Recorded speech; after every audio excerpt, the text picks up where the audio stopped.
Notre invité François Rebsamen, ministre du Travail et de l'Emploi, bonjour. Bonjour, membre éminent du gouvernement. Est-ce que vous considérez qu'il y a eu une exploitation politicienne de la mort de Rémi Fraisse?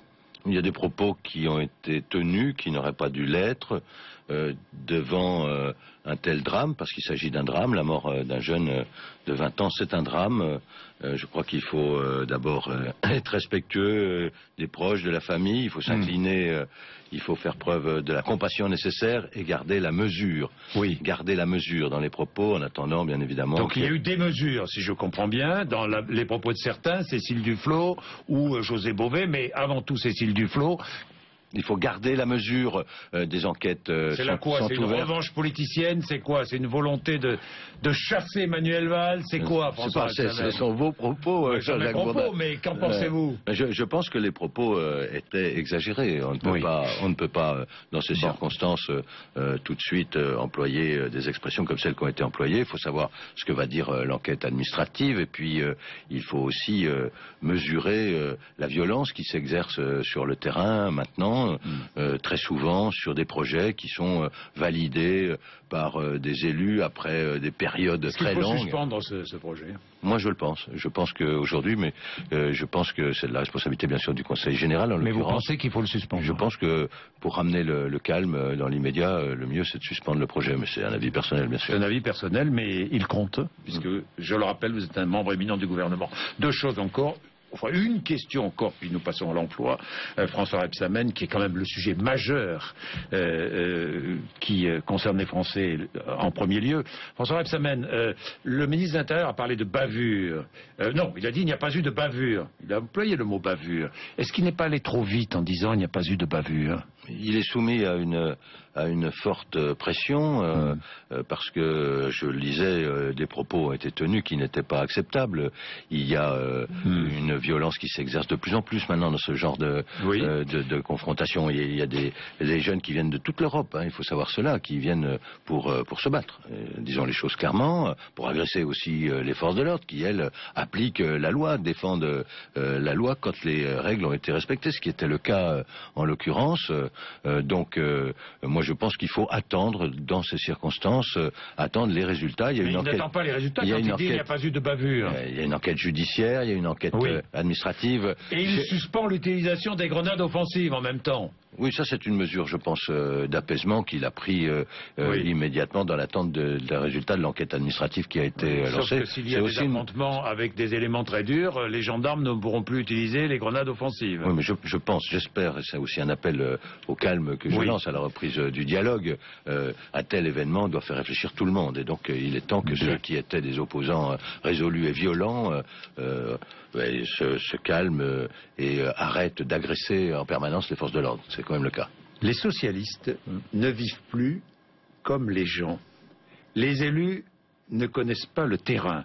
Ils ne savent pas comment la vie se déroule dans une HLM, dans le quartier de la Fontaine-Douche, qui rassemble toutes les nationalités dans sa diversité. C'est vous qui avez tenu ces propos. J'ai dit que des élus, disons les choses clairement, j'ai dit que des élus du Parti Socialiste, mais de tous les partis d'ailleurs, la vérité. Enfin, vous avez parlé des élus du Parti Socialiste. Je parlais aux miens. Oui. Je parlais aux miens. Je voulais dire aux miens qu'il fallait rester. Qu'est-ce qu'il y avait derrière ce message? La volonté de rester en contact permanent avec la population. C'est l'expérience du maire que j'ai été, et peut-être que je reviendrai, qui disait ça à Dijon, bien sûr. Le seul moyen de savoir vraiment comment les gens réagissent, pensent, eh bien c'est d'aller les voir, c'est de leur parler, de les rencontrer. Ces élus socialistes qui ne vivent pas comme les gens, vous pensez à qui? À tous ces élus qui restent, je ne sais pas moi, qui sont... Vous savez, une carrière d'élu,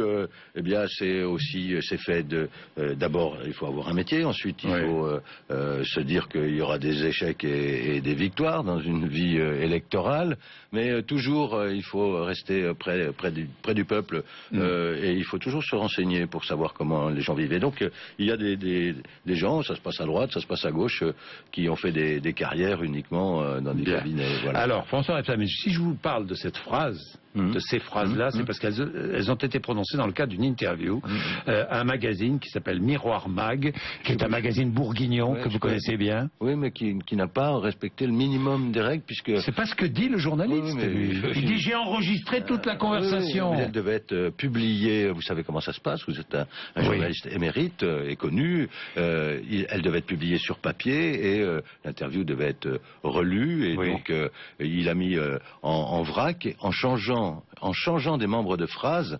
en coupant des phrases de mon interview, ce qui n'était pas acceptable. Mais, par exemple, lorsque vous dites dans cette interview, je me bats depuis longtemps pour une vision libérale de l'économie, eh bien, il manque la moitié de la phrase. J'ai dit, vous savez, il y a deux types d'économies. Ça a toujours été comme ça. Il y a les économies administrées de type communiste qu'on a connues.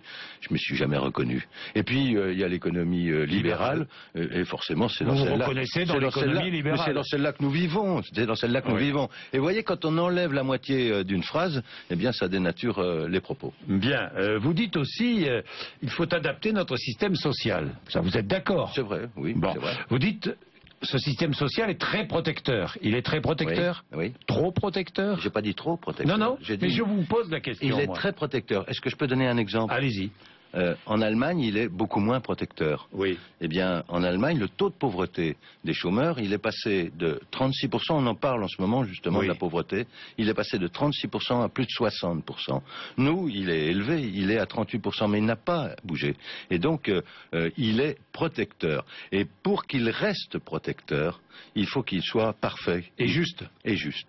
Voilà. Donc juste, ça veut dire renforcer les contrôles. Oui, j'ai d'ailleurs... Ça veut dire assouplir les seuils, assouplir la législation des 35 heures et autoriser le travail le dimanche. Pas du tout. C'est ce que vous dites dans cette interview. Non, je ne dis pas ça. Non, je ne dis pas ça. Ah bon, alors là, non, vous ne pouvez pas transformer mes propos là. Bon, non, vous ne dites pas ça. Non, je ne dis pas ça. Bon. Et je dis, si on interroge les personnes... Moi, je ne transforme rien, je lis ce que dit ce journaliste. Je n'ai pas dit ça. Je n'ai pas dit ça, donc... D'accord. Non, j'ai dit que les gens aujourd'hui, si on les interroge, ils sont favorables au contrôle, oui, bien sûr, mais contrôle ne veut pas dire, comment dire, poursuite, comment imaginer les choses maintenant. Mais vous êtes favorable au contrôle, vous. Mais j'ai dit que j'étais pour des contrôles. C'est quoi les contrôles à Pôle emploi? C'est la nécessité d'appeler les gens pour voir pourquoi ils décrochent, pourquoi ils cherchent... Ça fait du bruit, vos déclarations. C'est incroyable que ça fasse du bruit. Comment il est du devoir des agents de Pôle emploi de savoir pourquoi des gens ne cherchent plus d'emploi. Et donc, c'est même, comment dire, c'est un accompagnement renforcé, attendu, parce qu'il y a des tas de raisons pour lesquelles les gens peuvent décrocher. Vous avez d'ailleurs demandé à Pôle emploi d'être plus efficace. Mais j'ai vu ça. Mais bien sûr. J'ai vu ça hier. Mais il y a des tas de raisons pour lesquelles les gens peuvent décrocher. Ils peuvent décrocher parce qu'ils sont découragés, ils peuvent décrocher parce qu'ils ne trouvent pas de travail, ils peuvent décrocher, etc. Et ce qui a, ce contrôle, ce qu'il a permis, c'est de redynamiser les gens dans la recherche d'emploi. C'est le travail de Pôle emploi. Ben, François Rebsamen, malgré l'amitié que je porte à Michel Sapin, il s'est totalement trompé. On ne juge pas le chômage mois par mois, mais sur des périodes plus longues. Un trimestre ou un semestre. Oui, mais là, vous assumez ce que vous avez dit. Il en convient. C'est vrai. Je crois qu'il faut du temps. Je vais donner quelques exemples. Vous savez, ce pays a doublé sa richesse en 40 ans. Oui. Le produit intérieur brut a été multiplié par 2. Le chômage a été multiplié par 4. Donc il y a quand même un problème de fond dans notre pays. Il y a un échec global, collectif. Je n'ai jamais dit le contraire. Et on agit justement, pour remédier à cela. Le taux de chômage aujourd'hui, en France, il est de France métropolitaine. Il est de 9,7%. Est-ce que vous savez quel a été le record du taux de chômage dans notre pays ces 40 dernières années? C'était sous Alain Juppé, c'était 10,7%. Et donc vous voyez, on peut se redresser. Et donc on va se redresser avec les mesures qui ont été prises. Mais le taux de chômage de la France n'est pas... Aujourd'hui on croirait que la France est... Mais lorsque vous dites on va se redresser, oui, bien sûr. Le public ne vous croit plus, ne vous écoute plus. Il m'écoute parce que je fais il ne vous croit plus, Ils vont me croire parce que j'ai fait le constat. j'ai fait le constat que jusqu'à présent, ça n'a pas suffi. Et donc, il faut amplifier. Vous avez dit c'est un échec.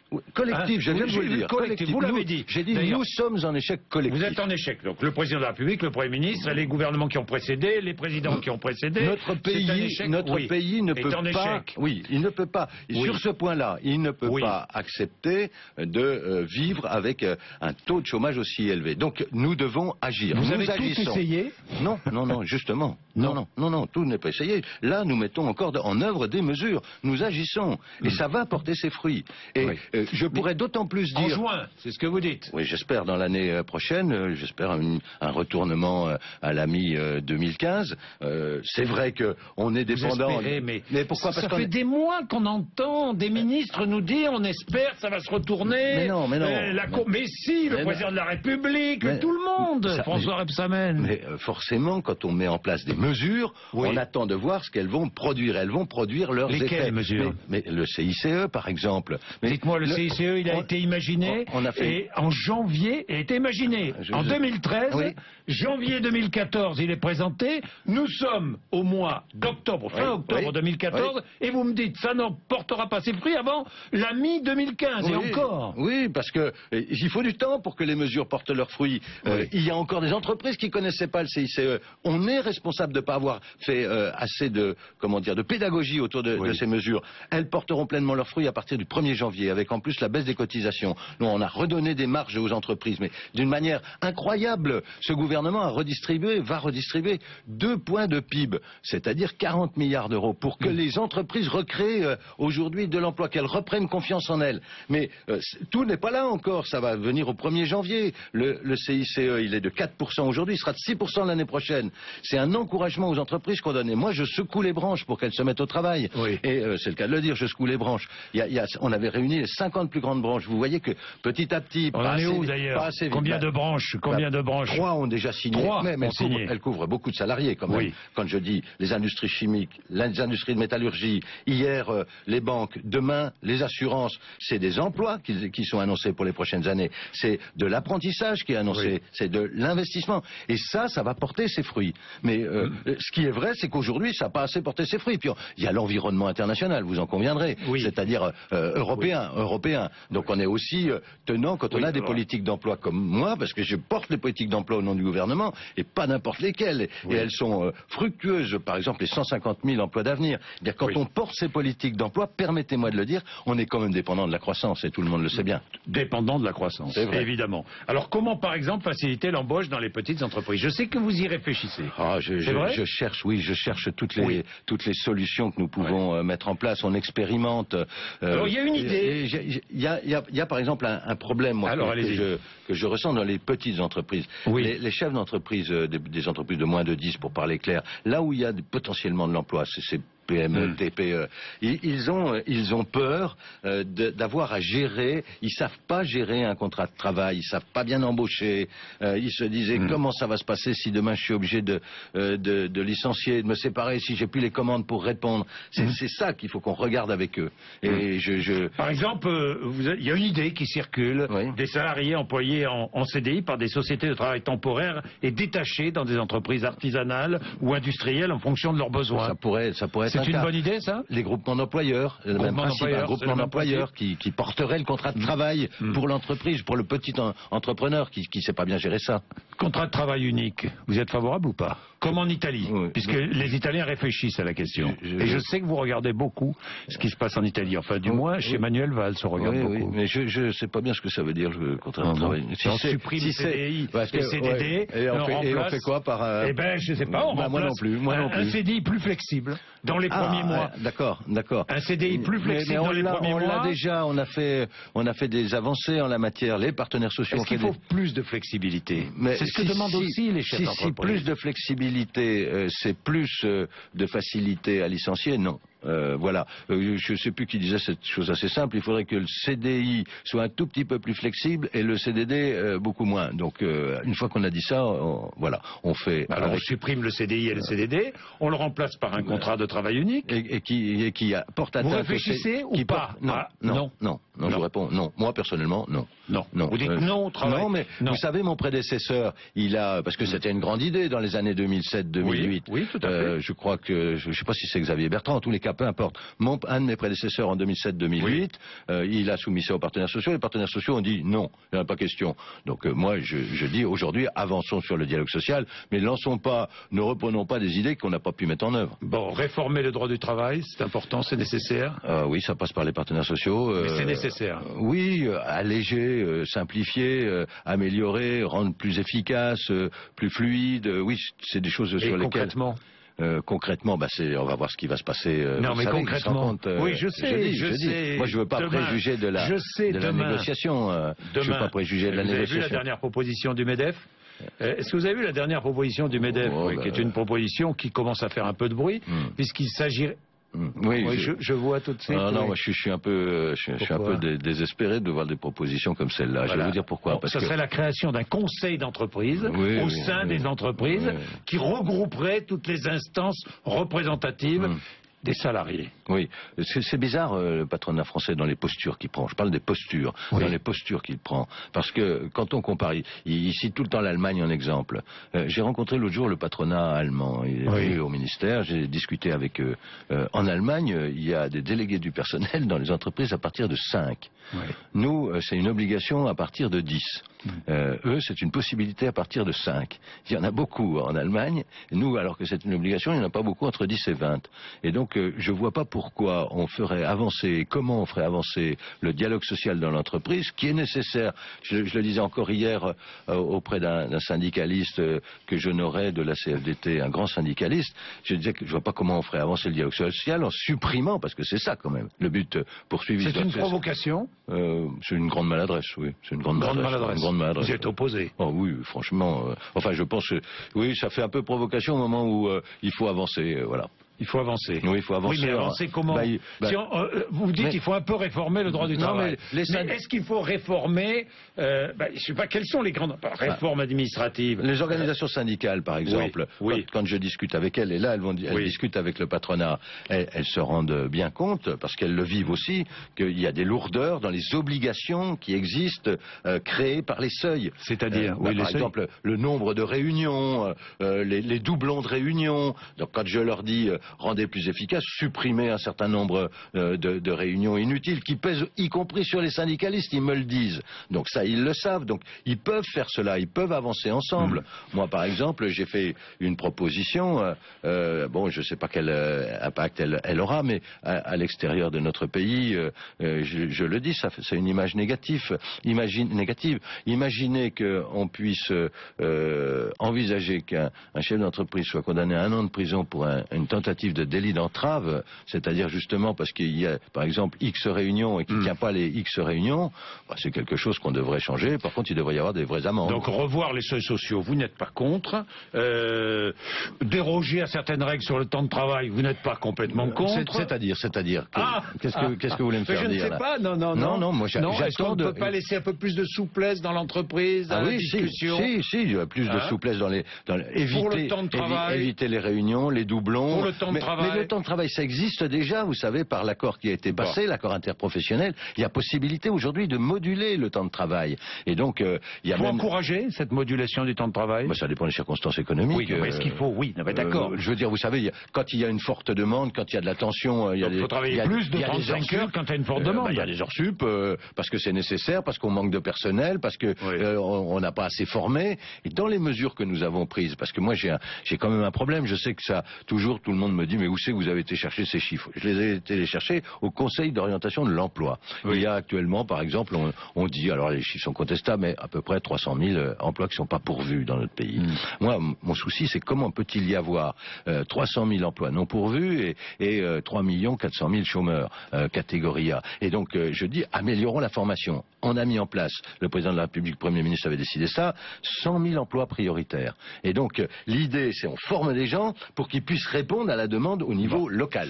Donc ça va porter l'argent de ses fruits. La formation professionnelle, la réforme, parce qu'on parle beaucoup de réforme, ça fait des mois et des mois, des années. C'est une belle réforme, franchement. Oui, alors quand oui, au 1er janvier. 1er janvier. Beaucoup de choses au 1er janvier. Bon. Beaucoup de choses. La réforme du fonctionnement des prud'hommes. Après le 1er janvier. Oui, je vous inviterai, il n'y a pas de problème. Réformer le fonctionnement des prud'hommes, c'est important, nécessaire. Oui, bien sûr, parce que c'est quelque nécessaire. chose. Oui, bien sûr. Parce que les chefs d'entreprise se plaignent. Oui, mais les salariés aussi. Oui, parce qu'il y a une insécurisation juridique quand vous attendez 4 ans, 3 ans, une réponse à un conflit entre un chef d'entreprise et un salarié. Et donc il faut accélérer le temps de médiation, de conciliation, et il faut que ça aille beaucoup plus vite. C'est une sécurisation pour le chef d'entreprise aussi. Et dernière chose, ce vote à l'Assemblée nationale, lundi soir, dans le cadre du budget de la sécurité sociale, les dividendes touchés par les chefs d'entreprise qui seraient taxés, enfin, taxe sociale. Vous en pensez quoi? Oui, je crois savoir qu'il s'agit des dividendes qui remplacent des salaires en réalité. Oui, c'est-à-dire le petit chef d'entreprise, par exemple. Je prends cet exemple. Qui ne se prend pas de salaire, mais qui touche des dividendes, il va devoir payer des cotisations sociales. C'est normal ou pas? Oui, c'est normal. Bien. Merci François Rebsamen. 8h56.